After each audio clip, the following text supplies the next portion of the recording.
My child, before you do anything else, I want you to notice that you did not arrive here by accident. Something tried to pull you away from this moment. A heaviness, a distraction, a quiet voice that said you were too tired for this, that this word was not for you, that you should keep scrolling. But you did not keep scrolling, you stayed, and that alone tells me something about your heart, my beloved, because the enemy of your faith fought hard to keep this exact message from reaching you. He knew what it carried. He knew that the moment these words settled into your spirit, the thing you have been quietly grieving as a no from heaven would finally be revealed for what it truly is.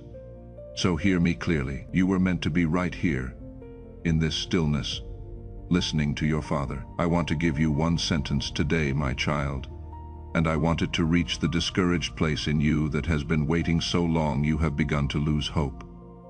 Your delay is not your denial. Say it slowly to yourself. Your delay is not your denial.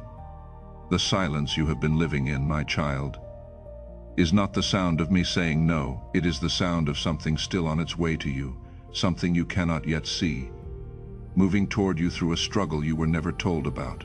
You have been reading your long wait as a rejection, my beloved, and you have read it completely wrong, because here is what you have done in the waiting, my child. Without even realizing it, you prayed, you believed, you waited, and when the answer did not come quickly, you began to build a quiet, painful explanation for the silence. Maybe I am not meant to have it. Maybe I asked for too much. Maybe I missed my chance. Or I am being punished.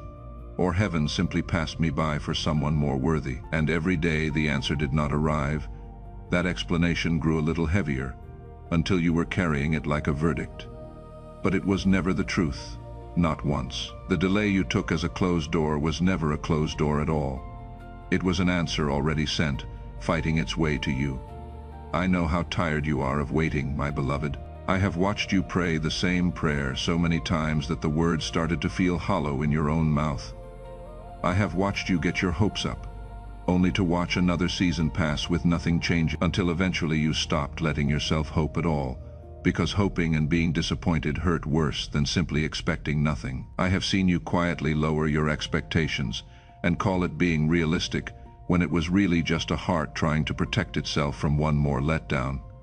I understand that, my child, and I do not judge you for it. But I have come tonight to disturb that quiet resignation, because it is built on a lie. You concluded that the silence meant no, and I am here to tell you the silence never meant no. It meant not yet, and it meant I am working, and it meant a battle you could not see was being fought over an answer that was always coming. So hear me lift the verdict off of you right now, my beloved. You are not being punished. You did not miss your chance. You did not ask for too much. Heaven did not pass you by for someone more worthy. Every one of those explanations you built in the dark to make sense of the silence, I want you to lay them all down tonight, because not a single one of them was true. The truth, my child, is simpler and far kinder than anything you told yourself. You were heard, you were answered, and the answer is on its way. So before we go one step further, let this be the first thing you say back to heaven today. In the comments below, type these words: my delay is not my denial. Say it out loud first if you are alone, and then write it. Because there is power in the moment a discouraged heart finally stops agreeing with the lie and starts agreeing with its Father. Let me first settle something simple, my beloved, before I show you the deeper thing. There is always a delay between the planting and the harvest. That is not a flaw in the design, it is the design. When a seed goes into the ground, it does not become fruit the next morning. The farmer who plants in one season does not gather in that same season. He plants, and then he waits through a stretch of time when the field looks exactly like it did before, when nothing above the ground has changed at all, and only underneath, in the dark, is the real work being done. My child, you have sown seeds of faith, seeds of obedience, seeds of prayer, and you have been standing over the soil demanding to see fruit in the same season you planted. But you will always reap in a different season than the one you sowed in. The waiting between, my beloved, is not the absence of the harvest. It is the necessary road to it. And here is the mercy hidden in that design, my beloved. If the fruit came the very moment you planted, the seed would never have time to develop roots, and a plant without roots cannot survive its first storm. The very delay you have been resenting is what allows the roots to grow deep enough to hold the weight of the harvest when it finally comes. Everything I am going to give you needs a foundation strong enough to carry it, and foundations are built in the unseen, in the waiting, in the season when it looks like nothing is happening. So when you stand over your field and see only bare soil, do not conclude that the seed died. Very often, that is exactly the season the roots are going deepest, and the deeper the roots, the greater the harvest they are being prepared to hold. Let me give you a picture to carry with you, my child. Imagine a letter written long ago and sent to you, addressed in your father's own hand, carrying the answer you have been aching for. It was written the day you first prayed. It was sent the same day, but the road it travels is long, and it has passed through storms. And there were those along the way who tried to keep it from ever reaching your door. Every day it did not arrive. You stood at your empty mailbox and concluded there was no letter, that you had been forgotten, that nothing was coming. But the letter was never not coming. It was simply still on its way, delayed by a journey you could not see. That is your answer, my beloved. It was written and sent long ago.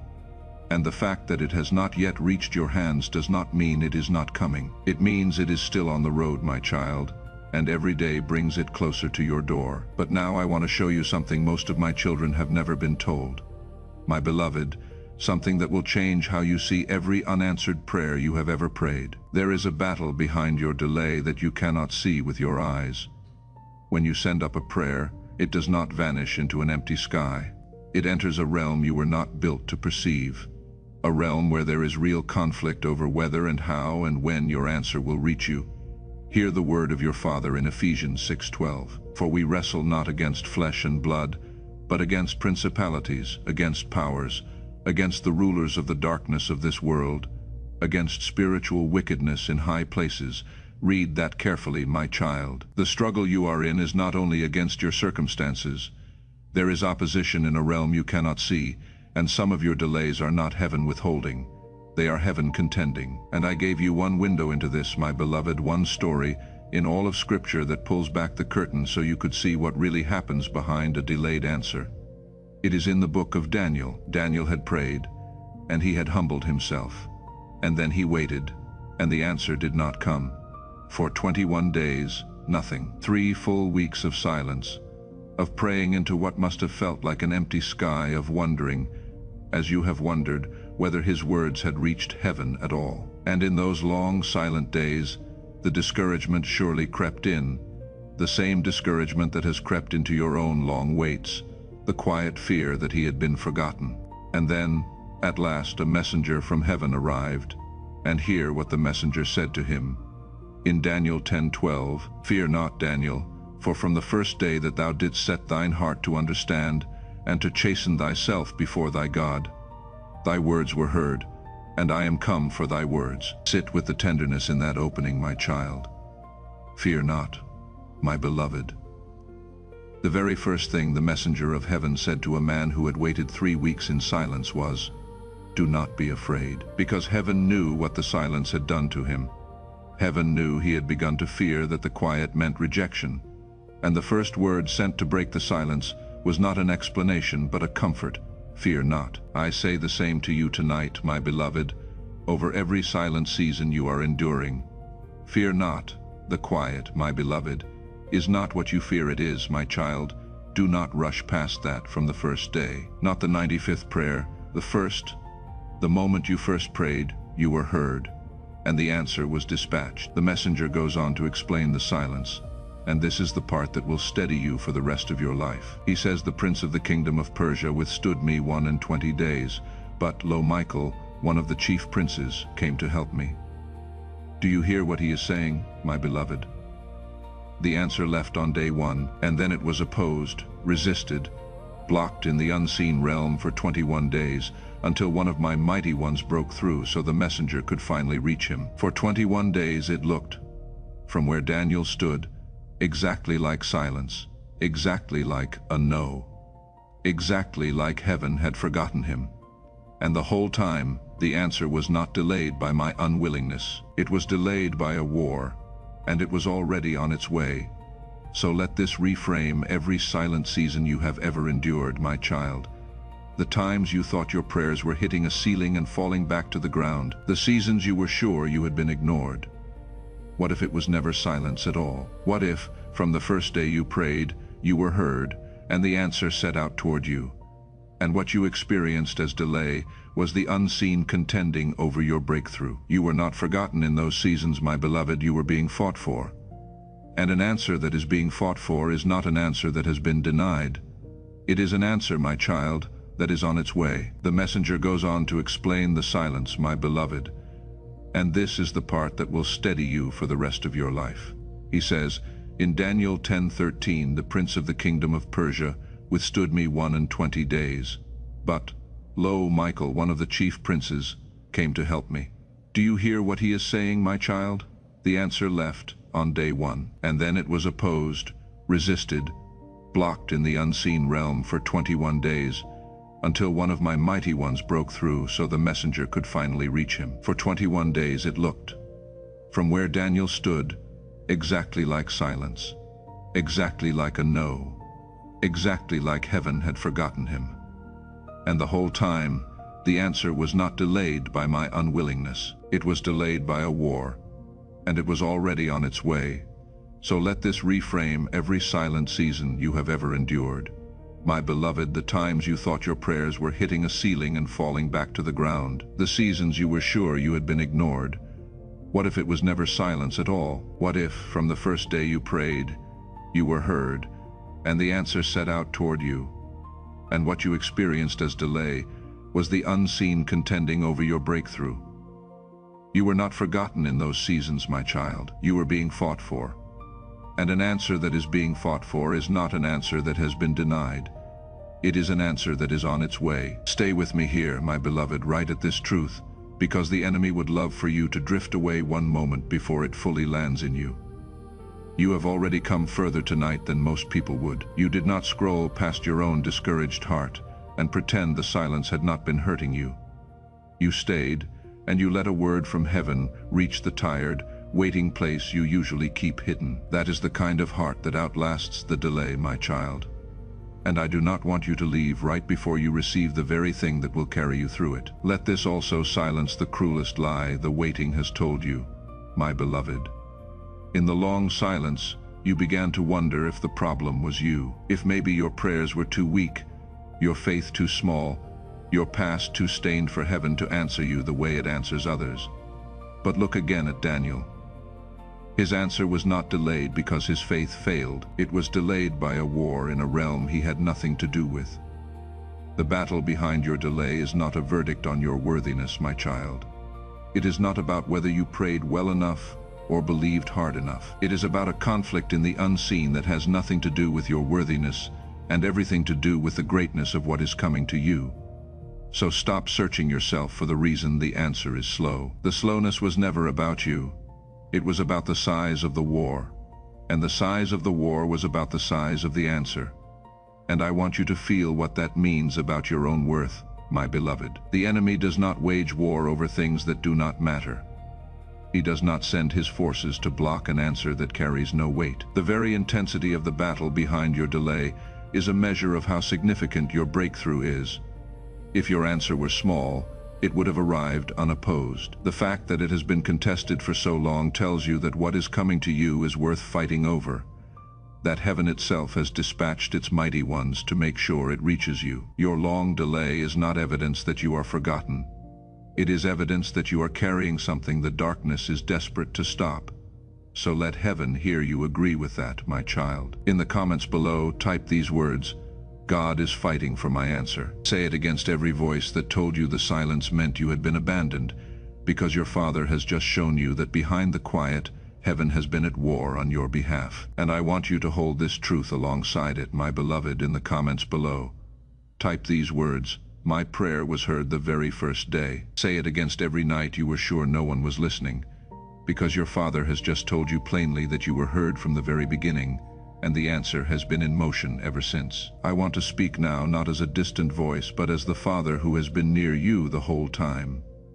My beloved, it grieves my heart to watch my children give up in the final stretch of a wait, walking away from an answer that was almost to them, because no one ever told them the silence was a battle and not a rejection. So before we go deeper, I want to give you the chance to be part of what I am doing in the earth, not because I need it, but because I made you to give the way I give. There is someone out there tonight who is at the very end of their waiting, ready to conclude that heaven has said no, ready to abandon a prayer whose answer is closer than they could imagine. My child, in this season of your own long wait, I am inviting you to sow a seed for that person, never out of pressure and never out of fear, because a gift given in fear is not a seed at all. But if your heart is moved, you can sow something into this work in their name, so that this same word can reach them at 3 in the morning, on the very night they were about to give up. You do not do this to earn what I am already freely sending you, my beloved. Your seed does not buy your answer, because your answer was set in motion the first day you prayed, long before you ever heard of this channel. You give simply because a heart that is still waiting knows exactly how much another waiting heart needs to be reminded that its answer is coming. If that stirs something in you, you will find the way to give at the link in the description below, or by scanning the code on your screen. And whether or not you ever give a single thing, hear me clearly, your answer is on its way the same. You are loved the same. There is no breakthrough of heaven reserved only for those who give. Now let me tell you why I sometimes allow the wait to be long, my child, beyond the battle you cannot see. Because there is a work I am doing not only on your answer, but on you. When you ask me for something, you usually have one specific outcome in mind, one shape you are certain the blessing must take. But I very often have something larger in mind than what you ask for, and a larger blessing requires a larger vessel to carry it. So while you are waiting for me to change your circumstances, I am often using the wait to change you, to build in you the strength and the depth and the character that the answer, when it comes, will require. I am more concerned with who you are becoming than with how quickly your prayer is answered, because your character is the one thing you will carry with you forever, and a blessing given to an unprepared heart becomes a burden instead of a gift. Hear the word of your Father in 1 Peter 1-7, that the trial of your faith being much more precious than of gold that perisheth, though it be tried with fire, might be found unto praise and honor and glory. My beloved, notice what the waiting is called there. A trial of your faith, more precious than gold, refined by fire. The long wait is not me forgetting you, it is me refining you. The way fire draws the impurities out of gold and leaves it pure. If you are in the fire of a long delay right now, do not despair. You are not being destroyed in that fire. You are being purified in it, and what comes out the other side will be worth more than what went in. And understand this about the goldsmith, my child, because it will comfort you in the heat. The one refining the gold does not walk away and leave it in the fire. He watches it the entire time closely, carefully, because if the gold stays in the flame one moment too long, it is harmed, and if it comes out one moment too soon, it is not yet pure. So he watches, and he waits, and he pulls it from the fire at the exact right moment, not 1 second late. That is how I am watching over your waiting, my beloved. I have not walked away and forgotten you in the flame. I am right here, watching every moment of it, and I know precisely when your refining is complete. You will not stay in the fire, my beloved, one moment longer than the purifying requires. And when it is finished, I will bring you out exactly on time. And I want you to hear something that will change how you carry the long wait, my child. The answer I am preparing for you is very often larger than the one you asked me for. You came to me with a specific request, a particular shape you were sure the blessing must take, and you have been frustrated that I did not simply hand you that exact thing on your timeline. But what if the reason for the delay is that I am not preparing the small answer you asked for, but a far greater one you did not even know to ask for? A larger blessing requires a larger preparation. If I gave it to you before you were ready, it would overwhelm you rather than bless you. So the length of your waiting is very often a measure of the size of what is coming. Do not resent a long delay, my beloved. Sometimes it is the clearest sign that what is on its way to you is far bigger than what you first prayed for. Now here is the truth that will change how you spend your waiting, my child, and I want you to receive it, because most of my children get this exactly wrong. Waiting on me is not passivity. It is not sitting still, doing nothing, putting your whole life on hold until the answer arrives.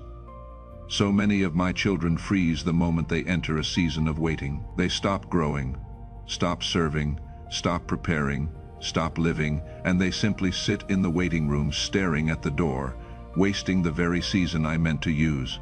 But that is not the kind of waiting I am calling you to. I am calling you to active waiting. The waiting of someone who is getting ready, the waiting of a farmer who tends the field through every silent month, the waiting of a mother who prepares the whole nursery long before the child ever arrives, because she is certain the child is coming. So do not put your life on hold, my beloved. Do not tell yourself you will start living once the answer comes. While you wait, keep praying, and do not stop just because the answer is slow, for the one who keeps knocking is the one to whom the door is finally opened. While you wait, keep serving, keep pouring into others, even from the middle of your own unanswered prayer, because a heart that keeps giving in its own drought is a heart being made ready for a flood. While you wait, keep preparing, keep building the skills and the habits and the strength you will need for the very thing you are asking me for, so that when it arrives you are not caught unready. The waiting room was never meant to be a place where your life stops. It was meant to be the place where you get ready for the answer already on its way. Think of the mother who is expecting a child, my child. She has never once seen that child. She cannot hold it yet. And yet she does not sit idle for 9 months waiting for proof before she believes. She prepares. She makes room. She readies the place where the child will sleep. She changes how she lives, how she rests, how she eats, all in confident expectation of someone she has not yet met but knows is surely coming. That is the shape of the waiting I am calling you to, my beloved. Not a passive, anxious sitting, staring at the door. An active, expectant preparing, arranging your life around the certainty that what you are waiting for is real and is coming. So make room in your life for your answer, my child. Live as though you believe it is on its way, my beloved, because it is, and do not despise how small your steps of preparation may seem, my child. You keep waiting for some grand, dramatic act that will prove your faith while you wait. But faithful waiting is not made of grand gestures. It is made of small, quiet obediences, day after ordinary day. The prayer prayed again when the last 100 seemed to go unanswered. The kindness offered when you yourself are the one in need. The skill practiced, the habit kept, the small step taken toward a future you cannot yet see. String enough of those small, faithful days together, my beloved, and you will look up one day to find you were ready the very moment the answer arrived, because you did not waste the waiting. You spent it getting ready. So take that ground now, my child. In the comments below, type these words: I will not put my life on hold. Say it as someone who has decided to stop sitting frozen at the door, and to start living and building and serving right in the middle of the wait, like a person who truly believes the answer is coming. And I want you to feel the weight of that in your body for a moment. My beloved, wherever you are sitting, let your shoulders come down. I suspect they have been up near your ears for a long time, tense with all the waiting, all the wondering, all the quiet ache of a prayer that has not yet been answered. Let them drop. Let your breath go all the way to the bottom of your ribs, and then out again slowly. And as you breathe out, let go, just for one breath, of the fear that the silence means no. The silence does not mean no, my beloved. It means not yet, and it means I am working, and those are entirely different things than the rejection you have been bracing for. And if you felt even the smallest thing settle in you as you breathed, a loosening in your chest, a quiet where the discouragement usually sits, do not dismiss it. That is your spirit recognizing your Father's voice. My beloved, so mark it. In the comments below, type these words: I receive your peace in the waiting. Let the receiving be a decision, because peace in the middle of an unanswered prayer is not something you feel your way into. It is something you decide to receive, and then the feeling follows. I want to remind you that you are not alone in this waiting room, my child, because the enemy loves to make you feel like you are the only one who has ever had to wait this long. But you are in the greatest company that has ever lived. Almost every person I have ever used mightily first spent a long season waiting on a promise they could not yet see. There was a woman who wept year after year for a child, pouring out her soul in a prayer that went unanswered so long that others mistook her anguish for drunkenness. And yet the son she finally held changed the course of a nation. There was a man who built an enormous boat on dry ground for the length of 120 years, enduring the mockery of everyone who watched, waiting for a rain that had never once fallen in the history of the world. And he was proven right in the end. The waiting room you are sitting in has been filled, across every generation, with the faithful ones I was preparing. You are not the exception to my faithfulness, my beloved. You are simply the newest one sitting in a chair that heroes have sat in before you. And notice something about that woman who wept for a child, my beloved. Her waiting was not passive. Year after year she came back and prayed again, poured out her heart again, refused to stop asking even when the answer never came, and even when others misunderstood her anguish. Her waiting was full of returning, full of persistence, full of a refusal to give up on the promise. And in the end, the very thing she had wept for so long was placed in her arms, and through it, more than she ever asked for was accomplished.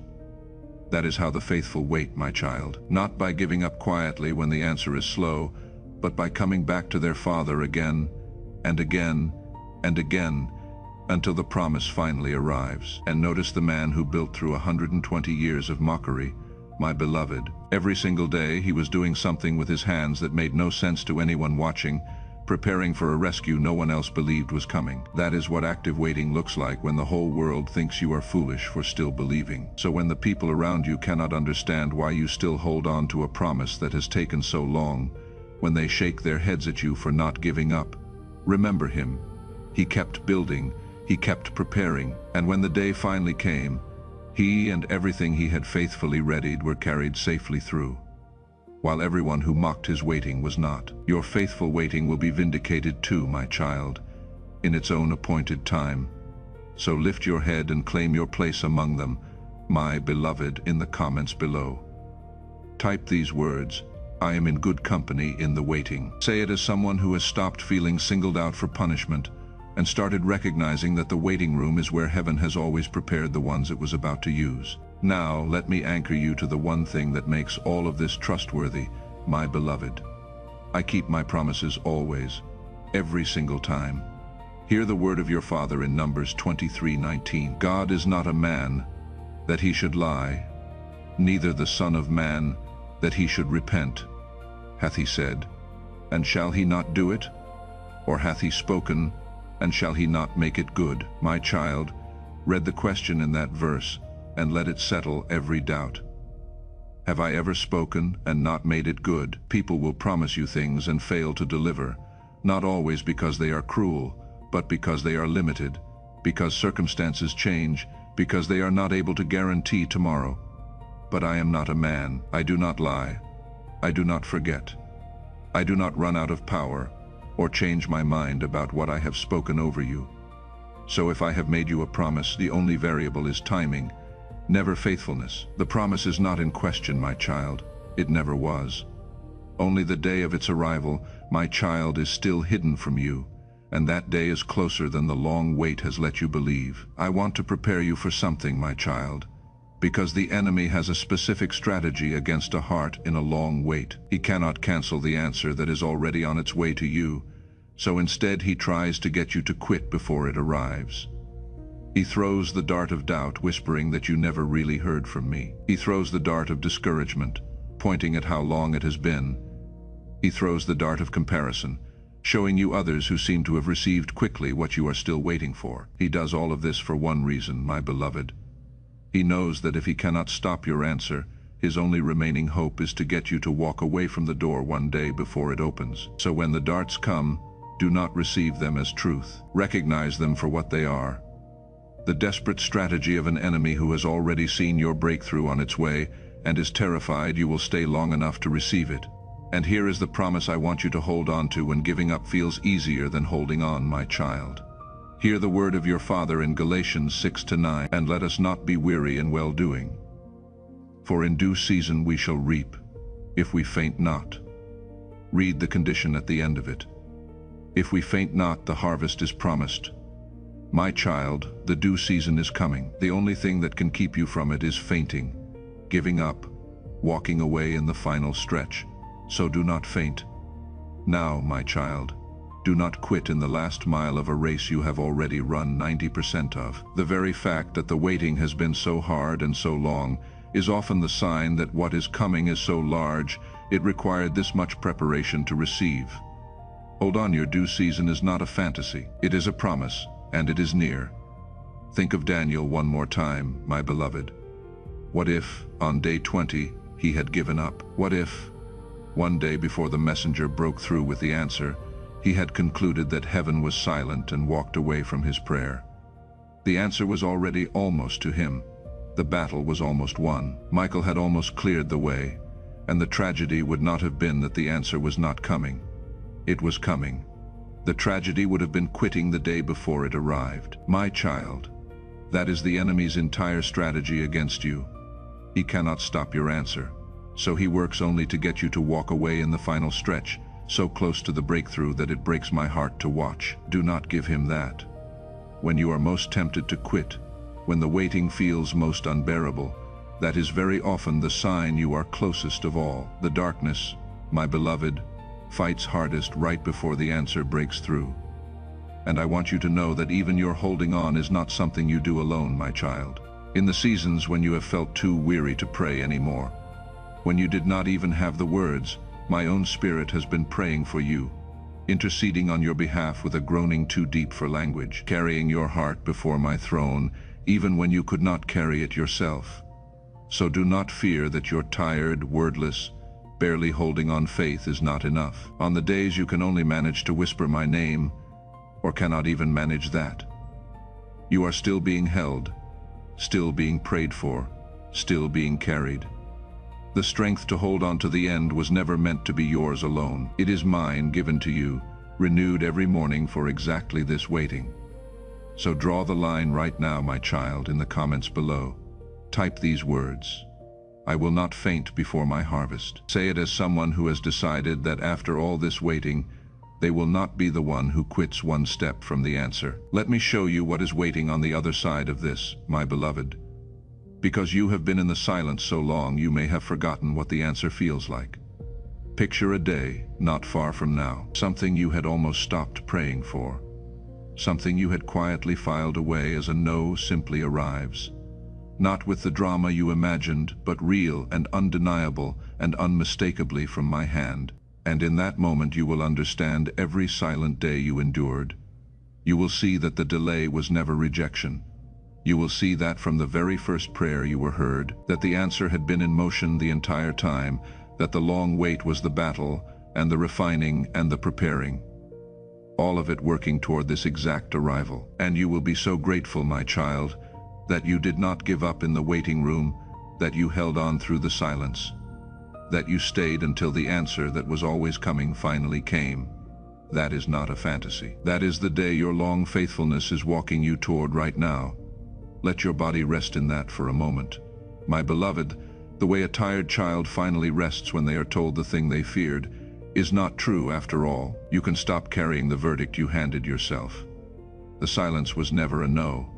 Let your hands open in your lap, palms up, no longer clenched around the disappointment, no longer bracing for a rejection that is not coming. This is the posture of a heart that finally believes its answer is on the way, not the tight fist of someone bracing to be told no again, but the open, resting hands of a child who has decided to trust that what was sent on the first day is still coming and will not fail to arrive. And if you feel even the smallest thing lift as your hands open, my child, a loosening in your chest, a quiet where the ache of waiting usually sits, do not rush past it.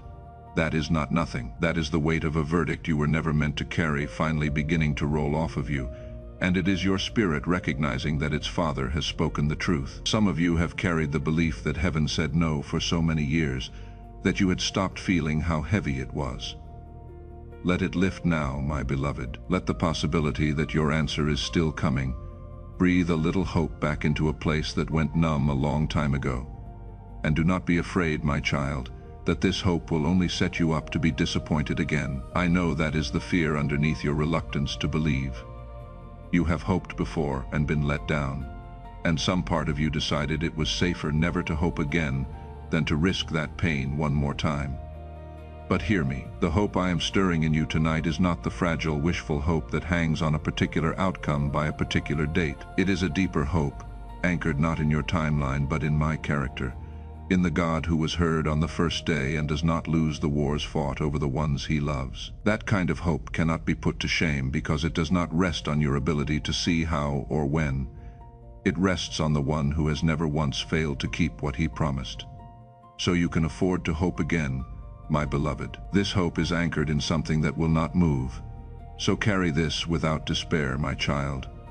When the weight feels unbearable, when the silence feels like a verdict, come back to what you now know. You were heard the first day. The answer is on its way. The delay is a battle, not a rejection. And the God who sent it does not lie, does not forget, and does not lose the wars fought in the unseen realm over the ones he loves. Your only assignment in the waiting is to not give up, to keep living, to keep believing, and to hold on until what is coming arrives. So claim it now, my beloved, as one who has decided to believe. In the comments below, type these words: "My answer is still on its way to me," not "it might be," not "I hope so." Say it as a settled fact, because in the unseen realm it is already moving toward you, and it is only a matter of time before what was sent finally arrives. Now hear the voice of the one who brings you these words, speaking to you plainly for a moment, heart to heart. If this message reached the discouraged, worn out, almost ready to quit place in you and put a little hope back into it, then let it become a seed in someone else's life too. There is a name rising in your heart right now, a specific person. Someone who has been waiting so long they have begun to believe heaven said no. Do not let that name pass by. If your heart is moved to sow, you can sow a seed for them into this ministry, so that the same word that found you tonight can find them on the very night they were about to give up on their answer. This is not a transaction, my friend. It is a declaration of faith, a way of saying that what you have received is too good to keep to yourself. You give not to earn anything, because everything your Father has for you is already on its way. You give because a heart that is still waiting knows exactly how much another waiting heart needs this. You will find the way to sow at the link in the description below, or by scanning the code on the screen. And if this is not your season to give, then simply receive and give another day. Both are holy and both are seen. And if this word met you tonight, do not let it be the last time heaven reaches you here. If you have not yet, follow along and stay close to this quiet place, so that when God has another word to steady you in the middle of your waiting, it can actually find you. This channel exists for the ones sitting in the waiting rooms of life, learning to hold on, and I would count it a joy to keep waiting alongside you until your answer comes. So here at the end, my child, let your Father bless you the way the blessing was always meant to be spoken over his own. The Lord bless you and keep you. The Lord make his face shine upon you and be gracious to you. The Lord lift up his countenance upon you and give you peace. Peace, my beloved, in place of the ache of waiting, hope in place of the verdict you carried, the steady assurance of a Father who does not lie, in place of the silence you feared was a no. Lift your head, my beloved. Your delay is not your denial. You were heard the first day, my child, and the answer has been fighting its way to you ever since. So do not give up in the final stretch. Do not put your life on hold. Do not read the silence as rejection, my child. Keep living, my child, keep believing. And hold on, because what was sent to you the day you first prayed has never once stopped coming, and it is nearer now than it has ever been. If your spirit knows this is true, seal it now. In the comments below, type these words: I still believe it is coming. Amen and amen.